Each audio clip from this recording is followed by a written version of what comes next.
صلی اللہ علی محمد صلی اللہ علیہ وسلم۔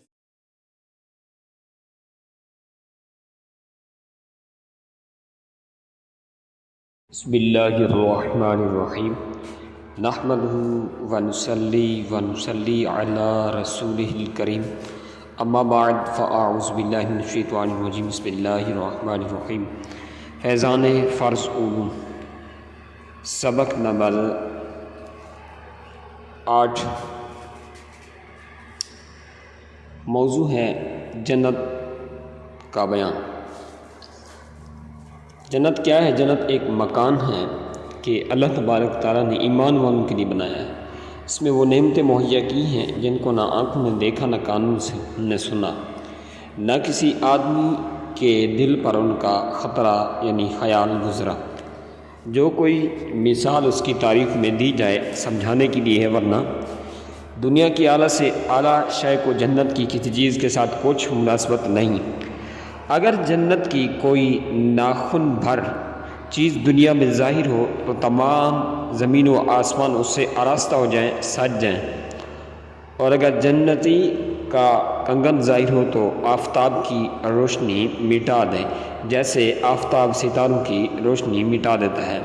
جنت کی حور کیسی ہوگی؟ وہاں کی کوئی حور اگر زمین کی طرف جھانکے تو زمین سے آسمان تک روشن ہو جائے اور خوشبو سے بھر جائے، اور چاند سورج کی روشنی جاتی رہے، اور اس کا دوپٹہ دنیا و مافیہ سے بہتر ہے۔ اور ایک روایت میں یوں ہے کہ اگر حور اپنی ہتھیلی زمین و آسمان کے درمیان نکالے تو اس کے حسن کی وجہ سے خلائق فتنہ میں پڑ جائیں، اور اگر اپنا دوپٹہ ظاہر کرے تو اس کی خوبصورتی کے آگے آفتاب ایسا ہو جائے جیسے آفتاب کے سامنے چراغ۔ جنت کتنی وسیع ہے! جنت کتنی وسیع ہے! اس کو اللہ رب العزت جل مجدہ الکریم عز و جل و جل جلالہ عم نوالہ اور اس کے رسول صلی اللہ تعالیٰ علیہ وآلہ وسلم ہی جانے۔ ہاں، اجمالی طور پر بیان یہ ہے کہ اس میں 100 درجے ہیں۔ ہر 2 درجوں میں وہ مسافت ہے جو زمین و آسمان کے درمیان ہے۔ رہا یہ کہ خود اس درجہ کی کیا مسافت ہے، اس کا اندازہ جامع ترمذی کی ایک روایت سے لگائیں کہ جس میں ہے کہ اگر تمام عالم ایک درجہ میں جمع ہوں تو وہ سب کے لیے وسیع ہے۔ جنت میں ایک درخت ہے جس کے سایہ میں 100 برس تک تیز رفتار گھوڑے پر سوار چلتا رہے اور پھر بھی ختم نہ ہو۔ جنت کے دروازے اتنے وسیع ہوں گے کہ ایک بازو سے دوسرے تک تیز گھوڑے کی 70 برس کی راہ ہوگی، پھر بھی جانے والوں کی وہ کثرت ہوگی کہ مونڈے سے مونڈا چھلتا ہوگا، بلکہ بھیڑ کی وجہ سے دروازہ چرچرانے لگے گا۔ جنت میں کس قسم کے مکانات ہیں، ان کی دیواریں کیسی ہیں، زمین کیسی ہے؟ اس میں قسم قسم کے جواہر کے محل ہیں، ایسے صاف و شفاف کے اندر کا حصہ باہر سے اور باہر کا حصہ اندر سے دکھائی دے۔ جنت کی دیواریں سونے اور چاندی کی اینٹوں اور مشق کے گارے سے بنی ہیں۔ ایک اینٹ سونے کی، ایک چاندی کی، زعفران کی زمین، کنکریوں کی جگہ موتی اور یاقوت، اور ایک روایت میں ہے کہ جنت عدن کی ایک اینٹ سفید موتی کی ہے اور یاقوت سرخ کی، ایک زبرجد سبز کی، اور مشک کا گارہ ہے، گھاس کی جگہ زعفران ہے، موتی کی کنکریاں عنبر کی مٹی ہے۔ جنت میں ایک ایک موتی کا خیمہ ہوگا جس کی بلندی 60 میل ہوگی۔ جنت میں دریا کتنے ہیں، کس قسم کے ہیں؟ جنت میں 4 دریا ہیں، ایک پانی کا، دوسرا دودھ کا، تیسرا شہد کا، چوتھا شراب کا، پھر ان سے نہریں نکل کر ایک ہر ایک کے مکان میں جاری ہیں۔ وہاں کی نہریں زمین کھود کر نہیں بہتی بلکہ زمین کے اوپر رواں ہیں۔ نہروں کا ایک کنارہ موتی کا، دوسرا یاقوت کا، نہروں کی خالص زمین مشک کی۔ وہاں کی شراب دنیا کی سی نہیں جس میں بدبو اور کڑواہٹ نشہ ہوتا ہے، پینے والے بیکل ہو جاتے ہیں، آپے سے باہر ہو کر بیہودہ بکتے ہیں۔ وہ پاک شراب ان سب باتوں سے پاک و منزہ ہے۔ جنت میں کھانے پینے کا بیان۔ جنتیوں کو جنت میں ہر قسم کے لذیذ سے لذیذ کھانے ملیں گے، جو چاہیں گے فوراً ان کے سامنے موجود ہوگا۔ اگر کسی پرندے کو دیکھ کر اس کا گوشت کھانے کو جی ہو تو اس وقت بھونا ہوا ان کے پاس آ جائے گا۔ اگر پانی وغیرہ کی خواہش ہو تو کوزے ہاتھ میں آ جائیں گے، ان میں ٹھیک اندازے کے لائق، اندازے کے موافق پانی، دودھ، شراب جہاں سے آئے تھے چلے جائیں گے۔ ہر شخص کو 100 آدمی کے کھانے پینے جمع کی طاقت دی جائے گی۔ کھانا ہضم کیسے ہوگا؟ ایک خوشبودار فرحت بخش ڈکار آئے گی، خوشبودار فرحت بخش پسینہ نکلے گا، سب کھانا ہضم ہو جائے گا، اور ڈکار اور پسینے سے مشک کی خوشبو نکلے گی۔ کیا جنت میں جسم پر بال ہوں گے؟ سر کے بال اور پلکوں اور بھونگ کے سوا جنتی کے بدن پر کہیں بال نہ ہوں گے، سب بے ریش ہوں گے، سرمگی آنکھیں 30 برس کی عمر کے معلوم ہوں گے، کبھی اس سے زیادہ معلوم نہیں ہوں گے۔ کیا جنت میں اولاد ہوگی؟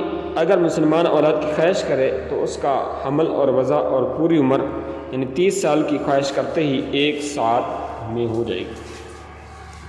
کیا جنت میں نیند ہوگی؟ جنت میں نیند نہیں، کہ نیند ایک قسم کی موت ہے، اور جنت میں موت جنت کے اندر موت ہے نہیں۔ جنتیوں کو جنت میں اللہ تعالیٰ کا دیدار کیسے ہوگا؟ سبحان اللہ۔ اللہ ہم سب کو نصیب فرمائے بعد دخول جنت دنیا کی 1 ہفتہ کی مقدار کے بعد اجازت دی جائے گی کہ اپنے پروردگار عالم عز و جل جلالہ و نوالوں کی زیارت کریں، اور عرش الہی ظاہر ہوگا، اور رب عز و جل جنت کے باغوں میں سے ایک باغ میں تجلی فرمائے گا، اور جنتیوں کے لیے ممبر بچھائے جائیں گے، نور کے ممبر، موتی کے ممبر، یاقوت کے ممبر، زبرجد کے ممبر، سونے کے ممبر، چاندی کے ممبر، اور ان میں کا ادنا مشک اور کفور کے ٹیلے پر بیٹھے گا، اور ان میں کوئی ادنا دکھائی نہیں دے گا۔ اپنے گمان میں کرسی والوں کو کچھ اپنے سے بڑھ کر نہ سمجھیں گے، اور خدا کا دیدار ایسا صاف و شفاف ہوگا جیسے آفتاب اور 14ویں رات کے چاند کو ہر ایک اپنی اپنی جگہ سے دیکھتا ہے۔ سبحان اللہ۔ ایک کا دیکھنا دوسرے کے لیے مانے نہیں۔ اللہ رب العزت جل مجد الکریم عز و جل جلالہ و منوالہ ہر ایک پر تجلی فرمائے گا، ان میں سے کسی کو فرمائے گا اے فلاں بن فلاں تجھے یاد ہے جس دن تو نے ایسا ایسا کیا تھا، دنیا کے بعض معاصی یاد دلائے گا۔ بندہ عرض کرے گا تو اے رب کیا تو نے مجھے بخشنا دیا؟ فرمائے گا ہاں، میری مغفرت کی وسعت ہی کی وجہ سے تو اس مرتبہ کو پہنچا۔ وہ سب اسی حالت میں ہوں گے کہ ابر چھائے گا، ان پر خوشبو برسائے گا کہ اس کی سی خوشبو ان لوگوں نے کبھی نہ پائی تھی۔ اللہ رب العزت جل مجدہ الکریم عز و جل جلالہ و منوالہ فرمائے گا کہ جاؤ اس کی طرف جو میں نے تمہارے لیے عزت تیار کر رکھی ہے، جو چاہو لو۔ پھر لوگ ایک بازار میں جائیں گے جیسے ملائکہ گھیرے ہوئے ہیں، اس میں وہ چیزیں ہوں گی کہ ان کی مثل نہ آنکھوں نے دیکھی، نہ کانوں نے سنی، نہ قلوب پر ان کا خطرہ گزرا، اس میں سے جو چاہیں ان کے ساتھ کر دی جائے گی۔ خرید و فروخت نہ ہوگی، اور جنتی اس بازار میں باہم ملیں گے۔ چھوٹے مرتبہ والا بڑے مرتبہ والے کو دیکھے گا، اس کا لباس پسند کر لے، ہنوز گفتگو ختم بھی نہ ہوگی کہ خیال کرے گا میرا لباس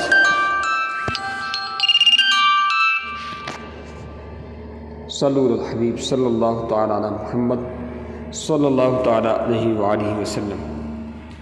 ہماری بات چل رہی تھی جنت کے میں اللہ تعالیٰ کا دیدار، تو اس میں وہ چیزیں ہوں گی کہ نہ ان کی مثل آنکھوں نے نہ دیکھی، نہ کانوں نے سنی، نہ قلوب پر ان کا خطرہ گزارا، اس میں سے جو چاہیں ان کے ساتھ کر دی جائے گی۔ خرید و فروخت نہ ہوگی جنت میں۔ جنتی اس بازار میں باہم ملیں گے، چھوٹے مرتبہ والا بڑے مرتبے والے کو دیکھے گا تو اس کا لباس پسند کر لے گا، ہنوز گفتگو ختم بھی نہیں ہوگی، خیال کرے گا میرا لباس اس سے اچھا ہے، اور یہ اس وجہ سے کہ جنت میں کسی کے لیے کچھ غم بھی نہیں۔ دنیا کے اندر ایک آدمی لباس لے کر آتا ہے، ذرا کہتا ہے یہ لباس میرے لباس سے زیادہ اچھا ہے، یا کوئی کہتا ہے میرے لباس سے یہ گھٹیا ہے، تو دنیا کے اندر ہے یہ، جنت میں کچھ نہیں ہوگا ایسا۔ پھر وہاں سے اپنے اپنے مکانوں کو واپس آئیں گے، ان کی بیویاں استقبال کریں گے اور مبارکباد دے کر کہیں گی کہ آپ واپس ہوئے، آپ کا جمال اس سے بہت زائد ہے کہ ہمارے پاس سے آپ گئے تھے۔ جواب دیں گے پروردگار جبار کے حضور بیٹھنا میں نصیب ہوا تو میں ایسا ہی ہو جانا سزاوار تھا، یعنی ایسا ہماری لائق تھا۔ جنتی ایک دوسرے سے ملنا چاہیں گے تو کیسے ملیں گے؟ جنتی وہاں ملنا چاہیں گے تو ایک کا تخت دوسرے کے پاس چلا جائے گا۔ سبحان اللہ۔ ایک روایت میں ہے کہ ان کے پاس نہایت اعلیٰ درجے کی سواریاں اور گھوڑے لائے جائیں گے، بس سوار ہو کر جہاں چاہیں گے جائیں گے۔ جو جنت و دوزخ کا انکار کرے اس کے بارے میں کیا حکم ہے؟ جنت و دوزخ حق ہیں، ان کا انکار کرنے والا کافر ہے کہ جنت و دوزخ اب بھی موجود ہیں۔ جنت و دوزخ کو بنے ہوئے 1000 سال ہوئے اور وہ اب موجود ہیں، یہ نہیں کہ اس وقت تک مخلوق نہ ہوئی۔ قیامت کے دین بنائی جائیں گی، ایسا نہیں ہے، بلکہ اللہ رب العزت نے ان کو پیدا فرما دیا ہے۔